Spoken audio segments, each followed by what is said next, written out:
it's really important that youth start from a foundation of feeling good and proud and accepting of themselves, especially in a society that might be sending them messages otherwise.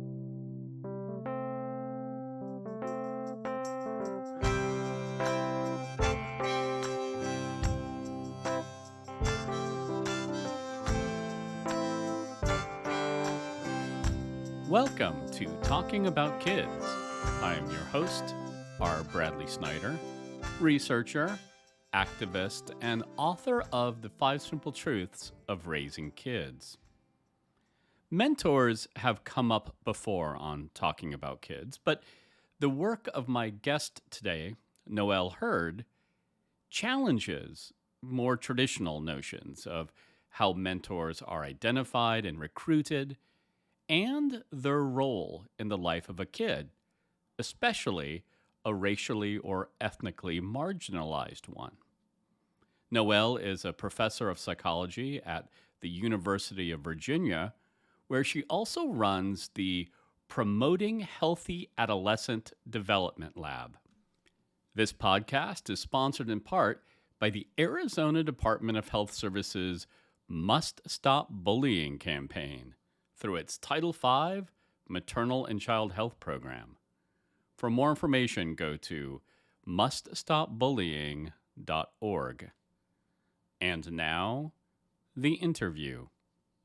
I don't know if any of your other guests have talked about this old adage of research being a little bit of me search. And so I think there's some ways in which either from our own lived experiences or something that we've been exposed to or learned a lot about when we were younger, that can be kind of a driving factor for us in terms of then, carving out our own area of expertise as researchers and scholars. And so I think for me, probably being a woman of color myself, but also being a parent to a racially and ethnically marginalized youth was probably part of just the overall kind of interest as I, started studying things in college and then went on to graduate school. I would say probably in my later years of undergrad, and then definitely a big part of my graduate training, was just becoming much more aware of structural racism and intersecting forms of societal oppression and the ways in which, these forms of systemic oppression really stack the odds against racially and ethnically marginalized youth. What I've always had is like a deep and unwavering commitment to fairness and justice, and I think that's just a huge driver of my scholarship, and kind of this commitment to fairness and justice really motivates me to want to understand what can be done to reduce inequality and foster more equitable outcomes across youth from all walks of life.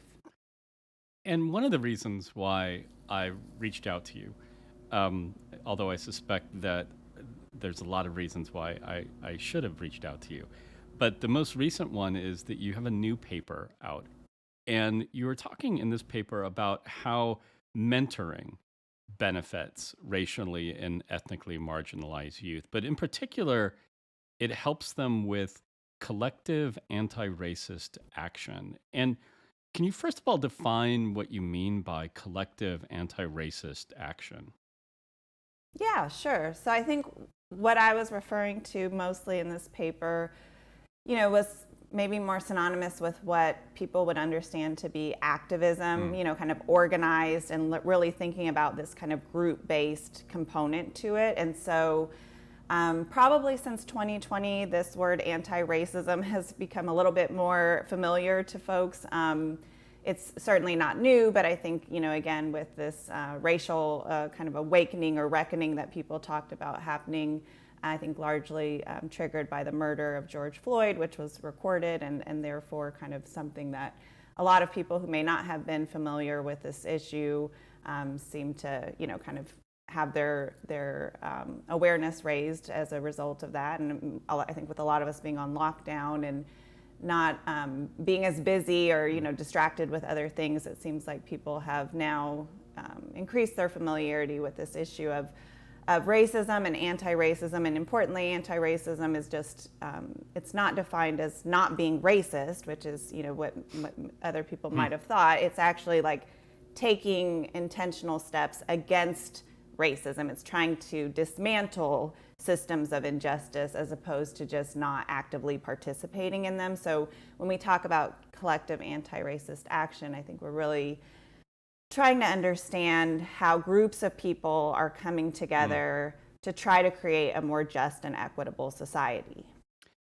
Do you think that, like, your focus on the collective, am I reading too much into this when I infer that one of the reasons why you want to stress that collective action when you're talking about youth is because, we already put too much on youth. We already expect them to do so much on their own, and in reality they need help. Or am I really just reading too much into that word collective? No, I agree with that too. I mean, I think that's, the model that I'm advancing is really about these kind of adult youth partnerships. So instead of, one of the points I try to make in the paper is that in some ways youth are more clear-eyed about these issues of injustice, right? I think sometimes as adults we say like things are really complicated, or I think we lose some of our capacity for creativity and kind of imagining a different future. And I think some of the biggest strengths that youth bring to the table is that they don't have all these qualifiers. They're not confused by injustice. They speak out when they see it, and they feel compelled to act. And it's not a complicated issue. But then I think there's this other aspect of like, how do you really create transformational change? Obviously, that's not an easy thing to do, even if you are like highly motivated and understand that we have all these systems in place that are really meant to kind of maintain the status quo. And so, yeah, I mean, I would agree with you 100% that we want to think more about how do we allow youth to be leaders and kind of lift up their voice, but also then not like just saddle them with this entire burden of like fixing all of the problems in society that, adults are quite culpable for. And your research focused on the power of a mentor helping a youth into this collective anti-racist action. And how does a mentor do that? Yeah, great question. So that is a big focus of what I tried to take on there in that article that you mentioned. And I propose a number of different ways. One thing is that I really, I think an important contextual factor here is that I situate this in what more of my literature has focused on, which is informal mentoring relationships, or what we call natural mentors. So I think it's important to kind of distinguish these natural mentors from the formal mentoring relationships, just because the informal or natural mentoring that I study quite a bit has to do with adults from youth's pre-existing social networks. And so these are adults who are more likely to share youth's lived experiences more generally. They usually have the same kind of ethno-racial identities, the same social class, usually are from the same extended family networks or communities. And so we're interested in those relationships because in some ways those shared experiences, especially lived experiences with navigating oppression, and certainly acts of resistance and pushing back against these systems of inequality, would be something that I think natural mentors may be better situated to do. It doesn't mean that formal mentors couldn't do this, or that we couldn't provide more support and scaffolding around this, or make this a more intentional component of formal mentoring programs. But I just want to be clear that the way that I was kind of theorizing around this in my paper was specific to these natural mentors. And really a big part of that was that I think we, in the mentoring literature at large, have kind of underestimated how important those adults who are already available to youth are. And so in some ways, and unintentionally, I think we focus a lot on formal mentoring in a way that may, again, unintentionally kind of implicate this notion that we need adults more so like outside of youth's community, or like, middle class volunteers to step in and play an important role in youth's lives. And I think that kind of implies that there's not already these adults available to youth in their pre-existing networks and communities. And so anyway, just wanted to give that context because I think that's an important part of thinking then about their role. So I'll talk briefly about some of the different pathways that I imagine. One, to start is helping youth better understand their own identities, especially their ethnic and racial identities. And I think they can really help youth develop more kind of affirmation and pride. And that seems like an important starting place. And so some of my research has really invested in trying to better understand this topic, because we know that youth who hold ethnic and racial, ethnically and racially marginalized identities do receive messages in society that are, stigmatizing and that imply that different groups are, inferior. We kind of have still this problem with human hierarchy, and, a lot of our media and, other, things that kids learn at school can make them think that, inequality exists, but there's not a strong structural analysis when they're being taught about it. So obviously for young people, a natural inference could be that inequality exists because some groups are inferior to others. And, we kind of overemphasize this, individual work ethic, and, kind of people are where they are in society because of how hard they've worked to get there, or, how smart they are, how deserving they are. And so it's really important that youth start from a foundation of feeling good and proud and accepting of themselves, especially in a society that might be sending them messages otherwise, right? Suggesting that they're not as good as other groups, or that something's wrong with them, or in some way they're inferior. And then similarly related to that, I think developing a more critical social analysis. And so especially as we're seeing now increasingly across states, this kind of alarming push against learning accurate history, and really understanding how all of this inequality that we see today is the result of hundreds of years of very intentional effort. And so youth should be exposed to that. I mean, really, they should be exposed to that in school, that accurate history of our problems as a country. But I think even as this is becoming harder for teachers to include in their curriculum, even harder than it was, a few years ago, that we really also do then need these other adults to help youth work through this, help them navigate, find the material that can teach them a more accurate representation of our history as a country, help them understand issues of inequality, and help them really situate these problems as being structural. So as one author who I cited in the article says, that we need to kind of understand personal issues as socio-political issues. And so youth who are facing challenges and related to systemic oppression are really well situated to then make those connections and understand how it's not some kind of personal shortcoming, it's really a societal shortcoming, it's a societal issue. And then that can be a really important motivator for then engaging in action and thinking about what we can do to change society, as opposed to trying to just work harder as individuals to overcome challenges that we face. And then a couple other things here would just be helping them scaffold the skills needed for activism. And so adults can generally have more experience and kind of impart wisdom and kind of lessons learned in that respect, but also just actively partnering with youth in these endeavors, right? And so I think that relates to your earlier question, in that it's not really just about, teaching youth and then kind of sending them on their way. It's like, what do we offer as adults? What can we leverage? How can we facilitate access to networks and resources, again, by just being in a greater position of power in society and having, more experience? What are the ways that we can kind of create counter spaces where youth can meet with each other, network, and feel supported and feel engaged in this work? And, finally, related to that, I think I talk a bit about the need for adults, mentors, to provide support for coping with just kind of the risk and distress associated with collective anti-racist action, because there are risks. And I think we're seeing that now with activism happening across, all of these different college campuses across the United States right now. And youth activists are at risk. There's risk to their personal safety, their mental health.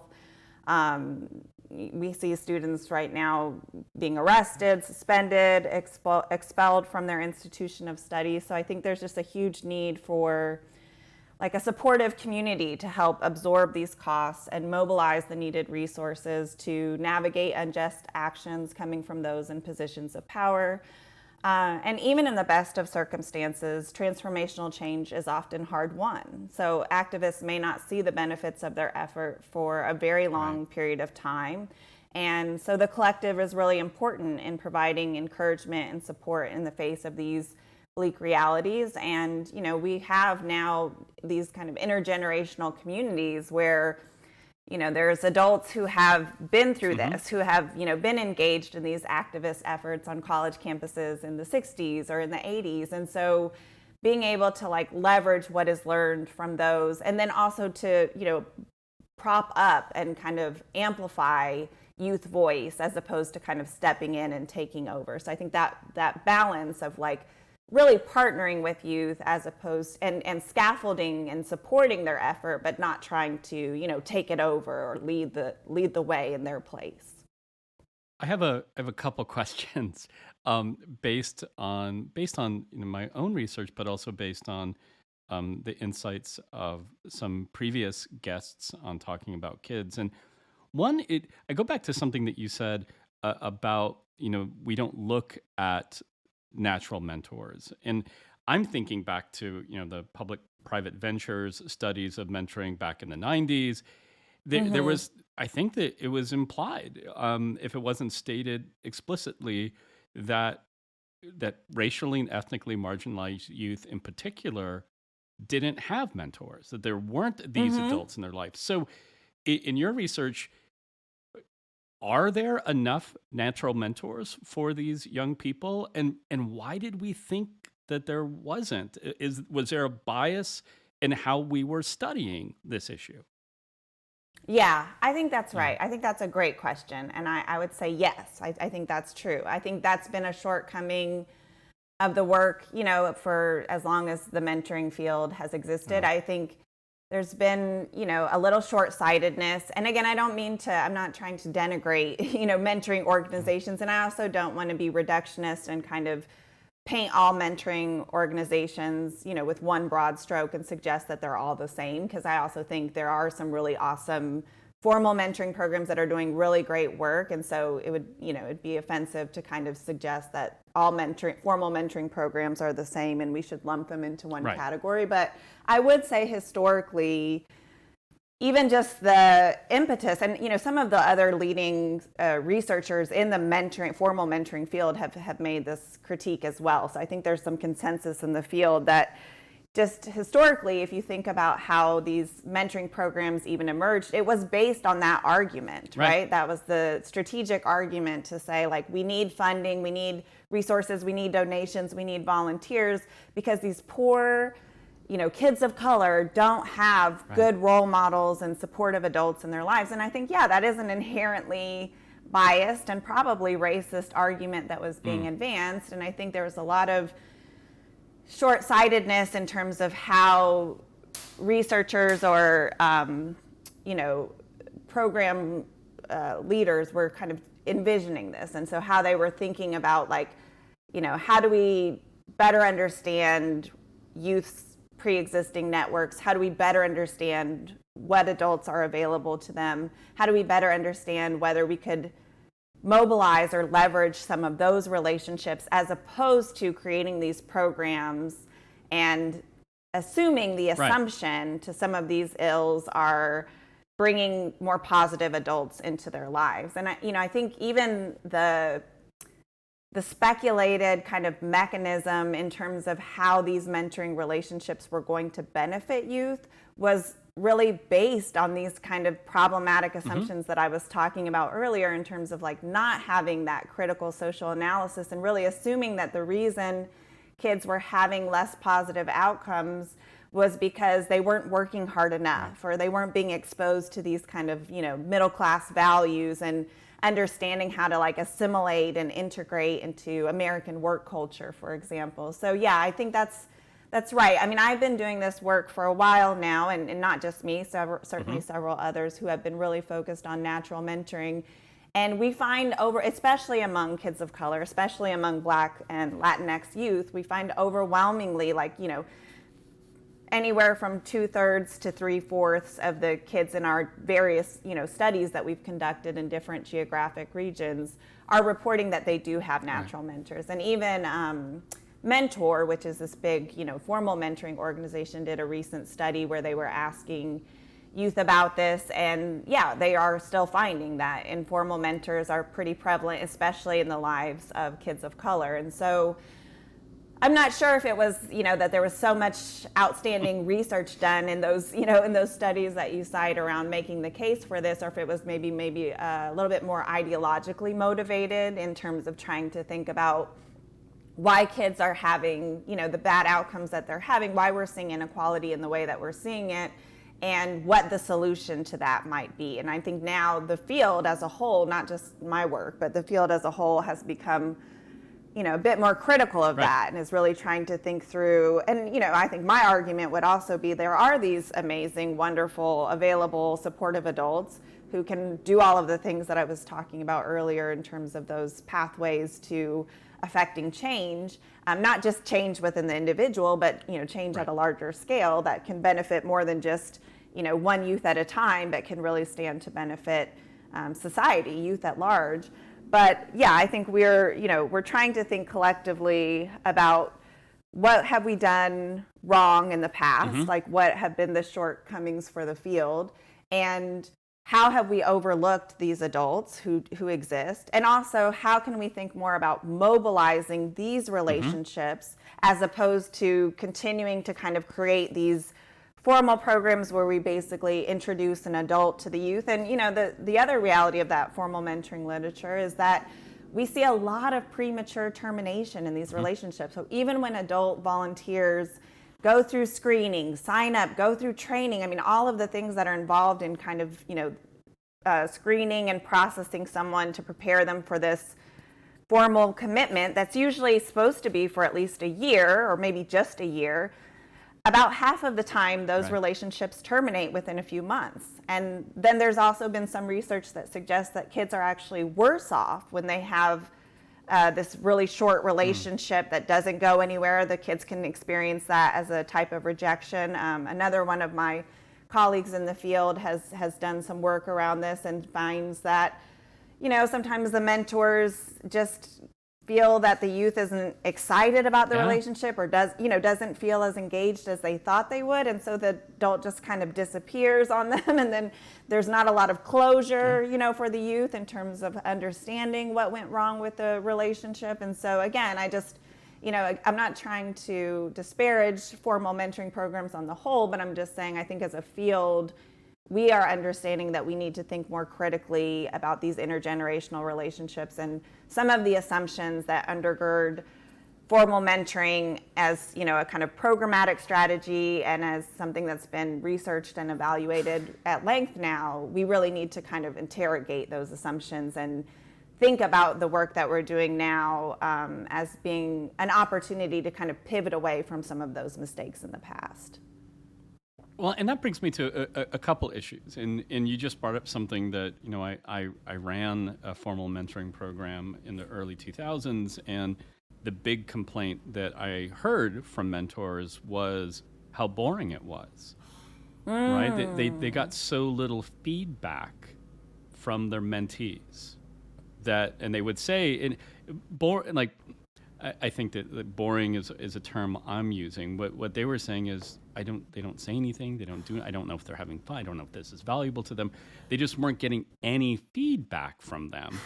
And you would talk to the mentees, and of course the mentees had a very different view of it. But that's what we know about adolescents interacting with adults across the board, right? Which is from the adult side, doesn't look like, this is doing any good or having any impact. And the kid has a very different perspective on it. But the other piece, though, that I wanted to talk about, because as you were describing what a natural mentor can do for a youth, I was thinking about this other part of the mentoring research that you obviously know, which suggests that the less directive the relationship between the mentor and the mentee is.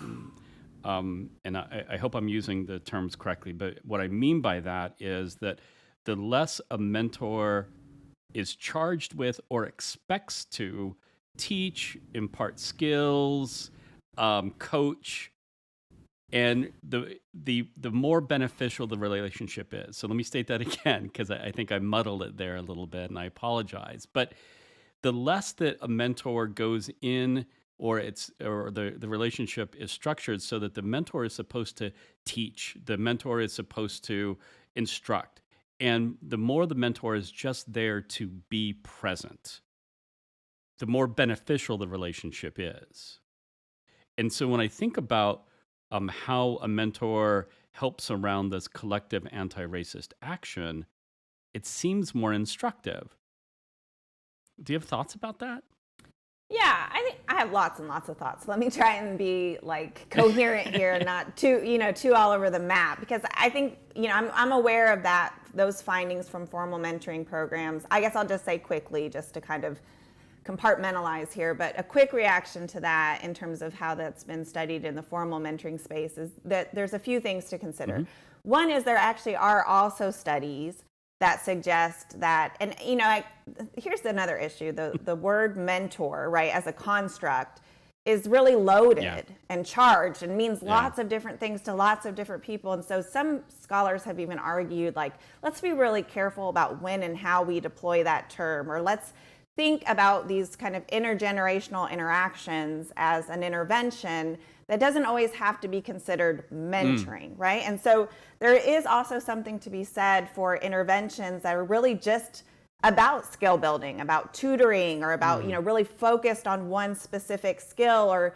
increasingly now some scholars have, and I'm also a clinical psychologist, and increasingly scholars in that domain have argued about the possibility for mentors or these types of supportive adults to be kind of like lay health workers, and for them to be an important point of disseminating mental health related interventions, especially because we also have this huge unmet need around youth mental health and not having enough certified and accredited kind of providers, licensed providers. And so there's, I think, a real argument to be made that there is a role for, adults, whether they're formal or informal mentoring relationships, to impart skills and to serve an important function in youth's lives, and to not need them to also do all of these other kinds of things, and that youth really could benefit, especially if there is a positive relationship between the young person and the adult. And this could be a way, from like a public health perspective,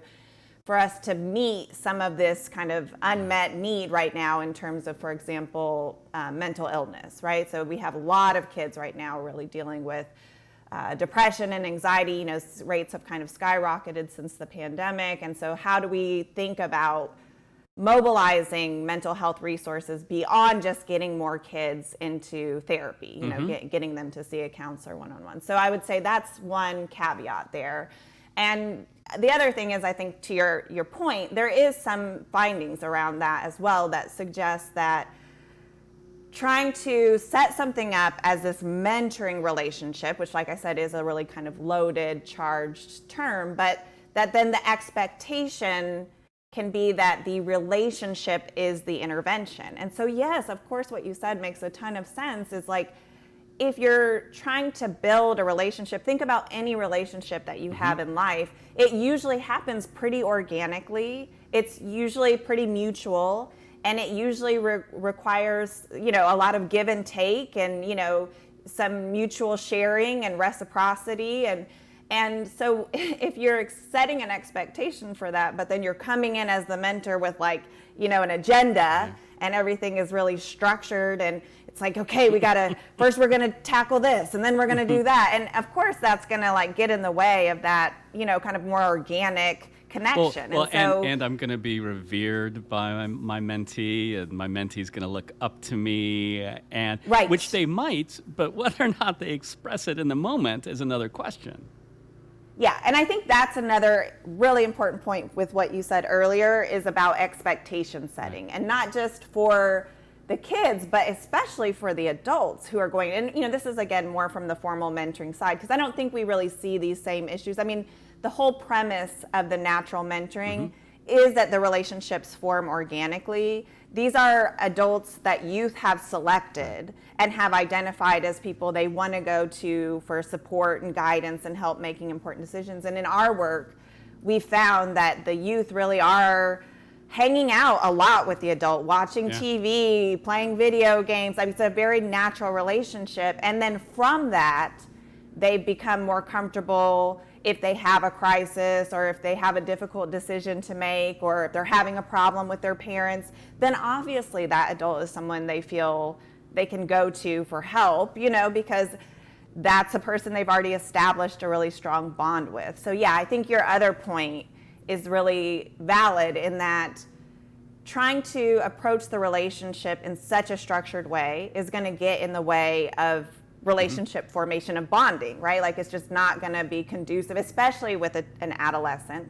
And then to your other point, and I think some of the formal mentoring programs are tackling this a bit more, how do you set better expectations among the adults, especially when they're going to be working with teens? Because I think you're right that we see that issue less with relationships with really young children. They actually usually are a little bit more excited to see the adult, and they're, you know, little kids don't struggle as much kind of communicating their emotions and, you know, being forthcoming with, you know, praise or, you know, excitement, things like that. And so then you really want to kind of ask from the mentor side of things, what is their motivation for doing this? You know, why are they, what are they expecting to get out of it? And how can you really help them have better expectation setting and then not make those kind of assumptions? In part, it's like they need a little bit more of a developmental understanding of the period of adolescence and what that entails and what that's like, and how, like you said, the way that the youth are expressing themselves may not actually even match how they're feeling, and why it is important to kind of stay the course, even if the youth doesn't jump for joy every time they, you know, show up for a mentoring engagement. So yeah, I mean, I think there's lots there. I mean, the other kind of sad part of that, and Renee Spencer is the colleague I was talking about who studied this quite a bit in terms of the premature termination. But she's also found that a lot of those volunteer mentors really lack that critical social analysis. And so they also are kind of coming in with this kind of savior complex and making a lot of incorrect assumptions about poverty and, you know, social status. And, you know, they've done interviews with mentors after these kind of early terminations where mentors have said really problematic things, right? Like, oh, I was giving up my Saturdays to, you know, I thought help a kid in need, and I show up and the kid has an iPhone, and I mean their phone is nicer than mine. They don't need a mentor. And it's like, whoa, okay. So then it's just going to show you, like, and that's where I would really question in terms of, and I'm not saying this is all formal mentors, but if you're running a mentoring program where the mentors are coming in with those kinds of classist, you know, biases or, you know, racist ideologies, and then you're partnering them with a kid, like, is that really going to help the kid, or might we be doing more harm than good in those circumstances? Just look at how some of these formal mentoring organizations, and again, I love them, and I believe the good that they can do. So, you know, I don't mean to be pejorative here, but look at how they advertise to potential mentors. They advertise with these relationships where the mentee is able to express how transformative the experience has been for them, right? Absolutely. And so we set that expectation almost from the beginning.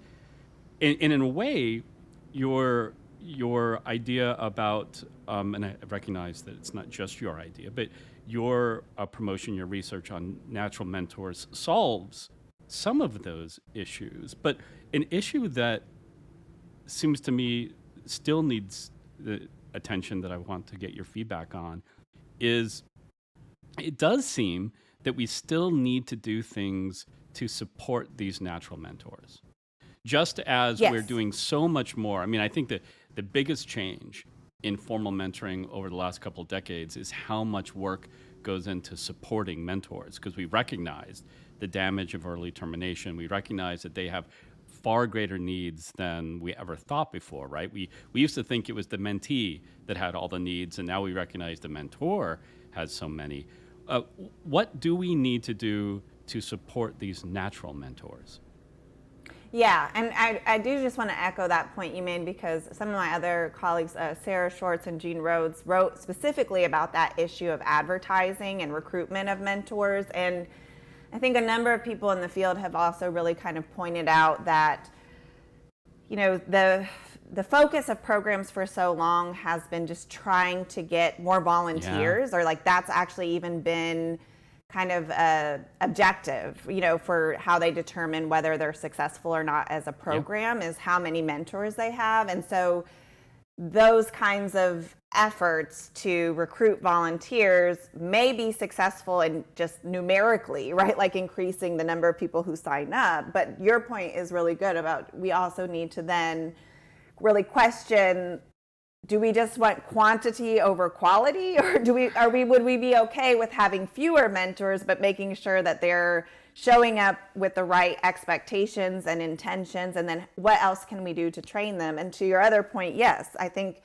those issues around even things like adultism, which is, you know, these assumptions that the adults know everything, that we're the experts, that we have all the solutions, right, that, you know, what we say goes, and that's a huge societal problem that we have, right? So it's not that just by virtue of being an informal adult, even or informal mentor, even if you are an adult from the youth's pre-existing network and share some of their lived experiences, you may still have these issues with adultism. Or I think we also see, and I mentioned this in the paper, youth sometimes have a stronger handle and understanding of these issues of injustice. And so we really need to amplify their voice and let them kind of be more in a leadership role, as opposed to, you know, being condescending or in other ways kind of dismissing their ideas or denigrating their ideas. And so, yeah, I think we do need, you know, that's one of the things I mentioned briefly in the paper, is that we need to think more about what are, like, one, how are we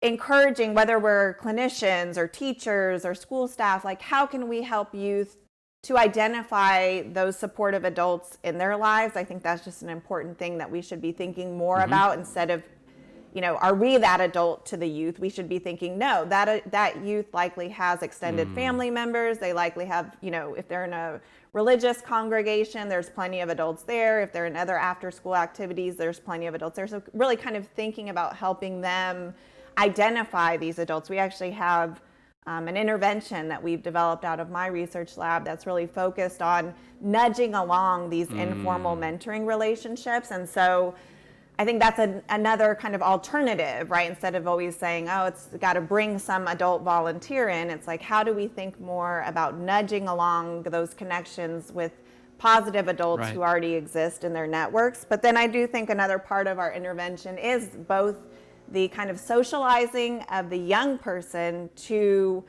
you know, the idea that these adults can be helpful and they can form a stronger relationship. And, you know, one of the arguments we make is like, yeah, and when you become a teenager, there can be more friction in your relationships with your parents or guardians. And you also may not want to always disclose everything in your, you know, personal life to them. Sometimes there's, you know, consequences or repercussions of doing that. But if you only go to your same aged peers, your friends, they don't have quite the lived experience and may not be able to give you the best advice. And so we kind of think about these natural mentors as a nice in-between, where they have a little bit more of the experience and kind of the benefit of, you know, being older and navigating some of these challenges already themselves, but they also, so, you know, in that way they can be a little bit peer-like but more experienced, right? But then they can also be like the parents and have more knowledge, and at the same time not disclosing something to them does not necessarily come with these same kind of consequences that disclosing, you know, maybe issues in a romantic relationship to your parent may have, right? So we just try to think more about how the natural mentors can kind of bridge that gap and have these kind of close peer-like, you know, friendship type of relationships, but then also have this lived experience that comes from being an adult, being older and stuff like that. So yeah, I think this point about what we can do to train the youth to think more about their relationships with adults and what those may have to offer them. But also, one of the things that we do is onboarding and training of the adults before they go to work with the young people in the intervention. for them to understand these issues of like adultism, and for them to understand adolescent development, and for them to have more reasonable expectations about how to truly partner with the young person, as opposed to making assumptions that stepping into this intergenerational dynamic means that they're the expert, and the only thing they have to impart to the youth is kind of their own wisdom, and not really seeing their role as one of uplifting youth voice and supporting youth and helping youth kind of figure out who they are and letting the youth take the lead sometimes. So we try to really connect with them around some of those assumptions they likely have, because those just are very prevalent in society, and then work with them to think more about how they can be more of a partner and kind of an amplifier of youth voice, and see their role in relating to the youth as being different from the one that I think society usually dictates, which I do think is very like kind of top down. Noelle, I want to thank you so much for your work. Thank you for being a guest, but on on a broader level, thank you so much for your work. It's really important. It's really interesting, and I'm so glad you were able to take the time to share it with my audience. Well, thank you so much for having me. It was a really enjoyable conversation, and I look forward to hearing more about it. That was Noelle Hurd. For more information about Noelle, please visit talkingaboutkids.com. From there, you also can find out about upcoming episodes, suggest a topic, learn more about me and my books, or submit your questions for future guests. Our theme song is by The Senators. For more of their music, go to thesenatorsmusic.com. And remember, kids are young goats and young humans, and the difference is that young goats are easier to manage.